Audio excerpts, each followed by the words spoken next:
والعاقبة للمتقين والصلاة والسلام على سيد الأنبياء والمرسلين أما بعد فأعوذ بالله من الشيطان الرجيم بسم الله الرحمن الرحيم إن الله وملائكته يصلون على النبي يا أيها الذين آمنوا صلوا عليه وسلموا تسليما اللهم صل على سيدنا محمد وبارك وسلم صلى عليه الصلاة والسلام عليك سيدي يا رسول الله صلى الله تعالى عليه وسلم بسم الله الرحمن الرحيم ألف لام ميم تلك آيات الكتاب الحكيم هدى ورحمة للمحسنين الذين يقيمون الصلاة ويؤتون الزكاة وهم بالآخرة هم يوقنون أولئك على هدى من ربهم وأولئك هم المفلحون.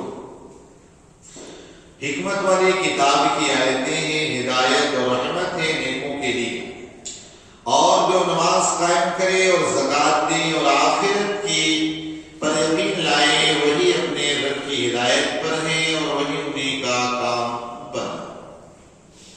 سورہ لقمان کا آغاز 2 دن قبل ہو چکا ہے.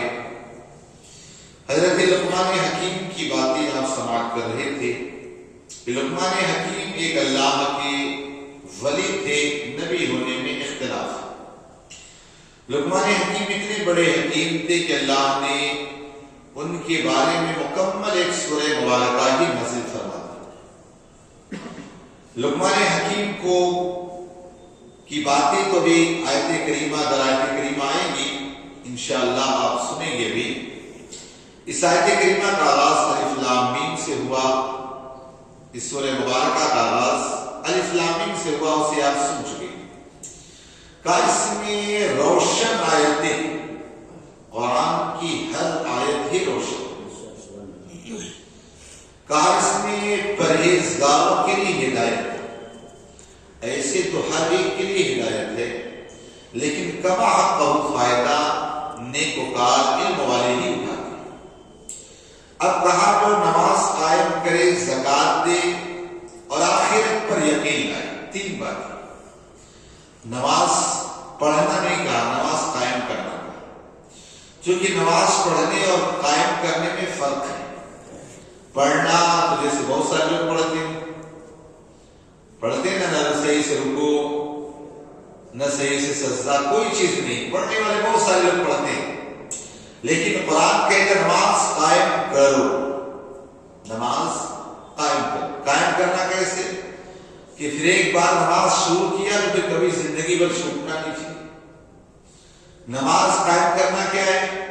کہ دل میں عشق مصطفیٰ ہو اور پیشانی خدا کے حضور جھکے. یہ نہ ہو کہ یہاں پریشان ہو اور دل کے اندر نبی کا حفظ ہو، یہ نہیں. نبی کیا کی محبت. فرمایا آخرت پر یقین ہو کہ مرنے کے بعد اٹھائے جاؤں گا، اللہ کی بارگاہ میں پیشی ہوگی. یہ ساری باتیں یقین کرنا. پھر کہا یہی لوگ سب سے اپنے رب کی طرف سے ہدایت پر ہے، یہی لوگ کامیاب. تو لقمان حکیم نے بڑے پیارے انداز میں ساری چیزوں کی نصیحت کی، اپنے بچوں کو بتایا. آگے بھی آیت کریمہ آئے گی. کل آپ نے سنا تھا کہ لقمان حکیم نے فرمایا کہ میں 4000 انبیاء کرام کی بارگاہ میں رہا ہوں. 4 نہیں، 404,000. اور اللہ نے آپ کو 1000 سال کی عمر بھی عطا فرمائی. فرمایا 4000 انبیاء کی صحبت سے میں نے 8 باتیں نکالی جو آپ کے سامنے پیش کروں. کل آپ نے سنا تھا کہ نماز پڑھو تو اپنے دل کی حفاظت. نماز پڑھیں تو دل کی حفاظت، اور کسی کے گھر میں جائیں تو نگاہوں کی حفاظت. دسترخوان پر ہو تو اپنے ہاتھ کی حفاظت کرنا. یہ نہیں کہ یہاں وہاں کھانا شروع کریں، یہاں فٹافٹ کر کے. اپنے حلق کی حفاظت کرنا، حلق میں حرام لقمہ نہ جانے. اب کل تو 4 باتیں بتا دیا تھا. 4 باتیں ہوئے. پہلے کہ ہمیشہ اللہ کو یاد کرتے رہے.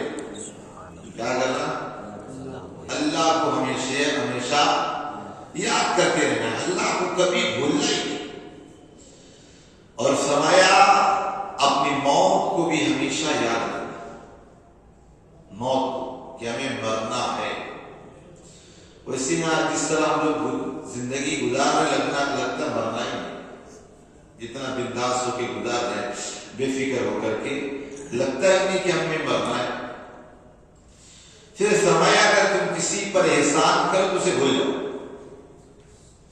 لیکن ہماری عادت ایسی خراب ہے کہ اگر کسی کو 10 روپے بھی دے جب تک احسان نہ دلا دے، اس کو میں نے دیا تھا پیسہ، ضرورت پڑی اس وقت تک ہمیں سکون ہی نہیں ملتا. فرمایا اگر آپ کے ساتھ کوئی غلط ہے اسے معاف کر دو، چھوڑ دو اسے. لیکن یہ چیزیں بہت مشکل ہے. میرے آقا صلی اللہ علیہ وسلم نے فرمایا کہ میں محمد قسم کھا کر کہتا ہوں کہ اگر بندہ اللہ کے لیے جھک جائے تو اللہ تعالیٰ اسے ذلیل نہیں کرتا، اللہ اسے عزتیں دیتا ہے. اور فرمایا اگر اللہ کے راہ میں اگر تم دو گے تو اللہ تبارک و تعالیٰ تمہارے مال کو کم نہیں کرے گا بلکہ بڑھا دے گا. یہ رب کا وعدہ ہے. لقمان حکیم سے پوچھا کہ اگر کوئی انسان آپ کی طرح بننا چاہے تو کیسے بنے؟ ہر طرح کے لوگ ہوتے ہیں سوال کرنے والے. کہا اگر کوئی آپ کی طرح بننا چاہے تو کیسے بنے گا؟ فرمایا چند چیزوں پر عمل کر لے میری طرح بن جائے گا. کہا کیا؟ کہ پہلی چیز ہمیشہ سچ بولنا، ہمیشہ سچ بولنا. اور فرمایا اپنے آپ کو بیکار کی باتوں سے دور رکھنا، اپنے آپ کو بیکار کے کاموں سے، بیکار کی باتوں سے دور رکھنا. آج صبح سے لے کر شام تک دیکھ لیتے نا ہمارے کتنے بیکار کام، بیکار باتیں.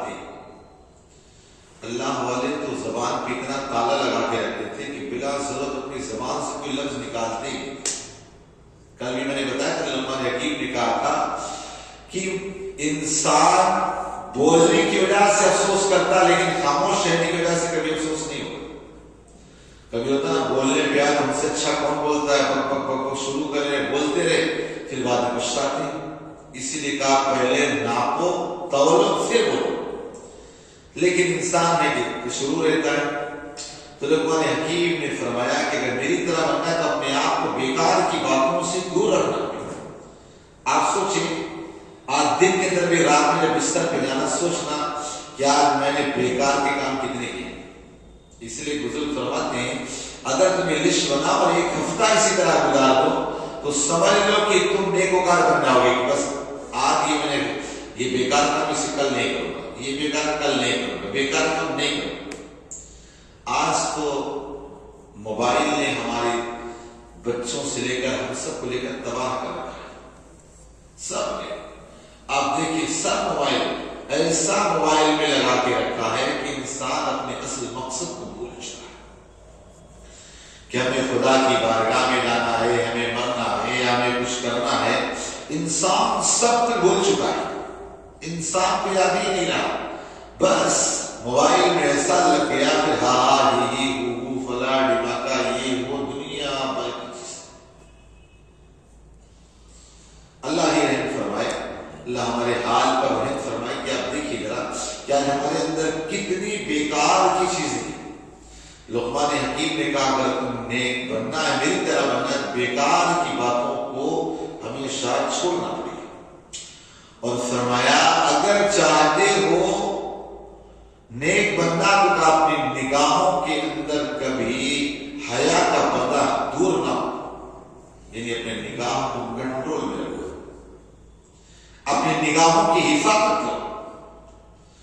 آقا کریم صلی اللہ علیہ وسلم ارشاد فرماتے ہیں ایک خوخار بھیڑیا جانتے ہو، خوخار بھیڑیا بکری کے لیوڑ میں چھوڑ دیا جائے اتنا نقصان نہیں پہنچاتا جتنا ایک نگاہوں کا گندا انسان اپنے آپ کو نقصان پہنچاتا ہے. جتنا ایک نگاہوں کا گندا انسان اپنے آپ کو نقصان پہنچاتا ہے. نگاہوں کے گندے انسان کی کبھی دعائیں قبول نہیں ہوتی. نگاہوں کے گندے انسان سمجھ لو اس کی عبادتوں کا کوئی لذت چاشنی نہیں ہوتی. تو فرمایا اگر تم چاہتے ہو کہ نیک بن جاؤ تو نگاہوں کی حفاظت کرو. فرمایا اگر تم چاہتے ہو کہ اللہ تمہیں عذاب نہ دے تو اپنے آپ کو حرام لقمے سے بچا. آج یہ بہت ٹف چیز ہو گئی ہے. آج اتنا زیادہ ہم کروڑوں پتی راتوں رات بننا چاہتے ہیں. کسی کو غریب نہیں رہے, سب کو کروڑوں پتی بننا, راتوں رات بننا ہے بغیر محنت کے بننا. حالانکہ کاش اسے پتا چل جاتا کہ جو میری قسمت میں ملے گا ہی اس طرح حرام طریقے سے نہیں, اس طریقے سے نہیں, جو حلال طریقہ اسے اپنائے. یاد رکھیں اللہ تعالیٰ کو رزق دے گے. ہر انسان کا رزق اس کے سامنے لٹک رہا ہے, اب وہ چاہے حرام طریقے سے لے حلال طریقے سے. جیسے مثال کے طور پر بتاؤں, ایک مرتبہ مولائے کائنات علی مرتضیٰ کہیں سے آ رہے تھے, آپ اٹھنی پر سوار تھے اور نماز کا وقت ہو گیا. مسجد کے قریب دیکھا ہے بھکاری بڑا بیچارہ غریب تھا, اس کی حالت کو دیکھ کر بڑا ترس آیا. کہیں میری اٹھنی دیکھنا, میں نماز پڑھ گیا. ٹھیک ہے, آپ اندر گئے. وہ جیسے اندر گئے نا, نماز کے نیت بنا اٹھنی بغیر بھاگ کے لے کے چلا گیا. جب اس کے بعد تو آپ نے پوچھا لوگ کب, تو فقیر نے کے بعد کیا بولے, اچھا کوئی بات, آپ مسکرائے. بہرحال کچھ بولے نہیں. خادم تھے ساتھ میں, وہاں سے پھر آئے, آ کر اپنے خادم کا یہ 200 درہم جا میرے لیے بازار سے اٹھنی لے گیا. وہی اٹھنی سامنے سے بھی 200 درہم دیا, وہی اٹھنی لے کر واپس آیا. جب لے کر آیا تو حضرت مولا کائنات مسکرانے لگے. تو کہا حضور کیا کوئی غلطی ہوگی, کس وجہ سے آپ مسکرا رہے ہیں, کیا پسند نہیں ہے؟ کہا نہیں. بولے کیوں آپ مسکرائے؟ ارے بولے ٹھیک ہے. بولے نہیں بتاؤ تو بتاؤ کیوں مسکرائے. کہا در حقیقت بات یہ ہے کہ مجھے آقا علیہ السلام کی حدیث سے پاک یاد ہے کہ اللہ نے ہر انسان کی قسمت میں رزق لکھا ہے, اب وہ چاہے حلال طریقے سے حاصل کرے چاہے حرام طریقے سے. کہا میں جب مسجد میں نماز پڑھنے کے لیے گیا نا, تو میں نے دل میں خیال کیا کہ غریب آدمی ہے, باہر نکلوں گا اس کو 200 درہم دوں گا تاکہ اس کا کام ہو جائے. تو کہا وہ باہر نکلا, وہ اٹھنی بھگا کے لے کے چلا گیا. اب آپ دیکھو وہی 200 درہم اس کو ملے, لیکن حرام نہیں, حلال نہیں, حرام طریقے سے. تو کہا اس بات کے مسکرا.